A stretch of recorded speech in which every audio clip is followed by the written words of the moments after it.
I'm sad for Jayson Tatum. I think that Jayson Tatum, a superstar in this game, may have experienced an entirely different outcome if Jayson Tatum hadn't rolled over and twisted his ankle, the first offensive play of the game. Now, for those that sit up there and say you don't want to hear that, Stephen, they don't want to hear that, all I'm going to remind you is this. This is the Jayson Tatum that dropped 51 in a Game 7 of the Eastern Conference semifinals against the Boston Celtics. This is the same Jayson Tatum that has career averages in Game 7s of 28.8 points. Okay? 28.8 points on 50% shooting and 48% shooting from three-point range. That Jayson Tatum. This is the Jayson Tatum that's widely recognized as the best player, if not universally recognized as the best player on the Boston Celtics. 6'9" with a handle, a J, can finish at the rim, can finish in the open court. That Jayson Tatum. And I dare say that if Jayson Tatum hadn't gotten hurt, at the very least, they wouldn't have started off slow offensively. It would have been a nip and tuck battle throughout. As a result, the game would have been tight, and who knows what would have happened. Because let me tell you something to somebody that's been covering sports for 30 years. Excuse my language. But in big-time games, palms get sweaty, asses get tight, and folks get real nervous. And it comes oozing out of their pores, and you find out the men from the boys. The greatness of a Steph Curry, the greatness of a Michael Jordan, a Kobe Bryant, a LeBron James, and others. This is where it comes from, because in the most pressurized of moments, they don't seem to be fazed. And one could easily argue that's Jimmy Butler, because Jimmy Butler in Game 6, after having an horrendous shooting game, showed up in the last 3 minutes of regulation and nearly propelled Miami to a victory in Game 6. I thought they were dead and dog-tired, that they emptied the chamber, that they'd have nothing left.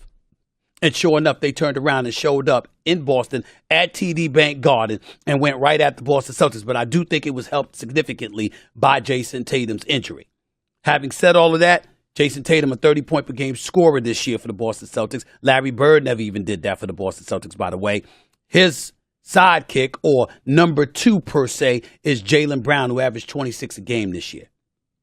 And this brother's got the ball in his hands. And Jaylen Brown was awful. He couldn't buy a basket. He turned the ball over 8 times, which was a career high for him. It was bad. He had one of his worst games. Imagine shoot like 8 of 23 from the field, 1 of 9 from three-point range. It was bad. Jimmy Butler nearly outscored Tatum and Jaylen Brown combined. Now, this is the same Jaylen Brown that's looking for a 5-year extension, $295 million. That's the Supermax deal that he's eligible for. And because he's eligible for those dollars, paying him nearly $59 million a year, Boston may have some decisions to make. I'm of the mindset that Jaylen Brown probably is not satisfied being a 1A option. He wants to be a number 1 option. If he wanted to be a 1A option, understanding that Jayson Tatum, this is his team, and it's going to stay that way, and he was willing to be that 1A option, I say you the Boston Celtics, you keep Jaylen Brown. He's 26. Jayson Tatum's 25. They've been to 5 conference finals together. Why the hell break that up when they both got youth on their side?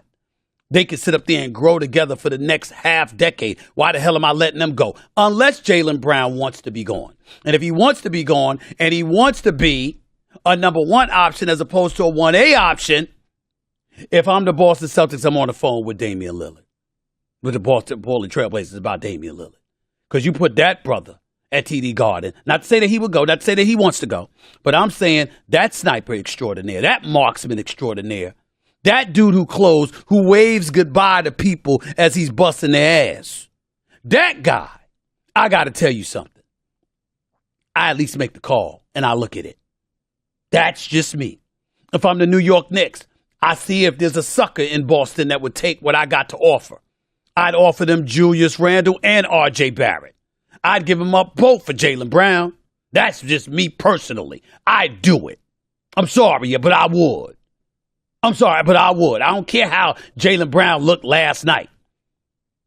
If I could get him to New York in the same backcourt as Jalen Brunson, I'd be ecstatic. Now, I can dream because certain points of my dreams, certain nuggets of my dreams come true. After all, I'm going to Miami.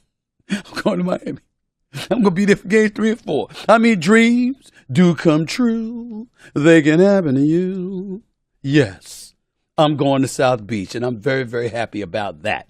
There is some salvation to this 2022-2023 season, and it's me going to South Beach.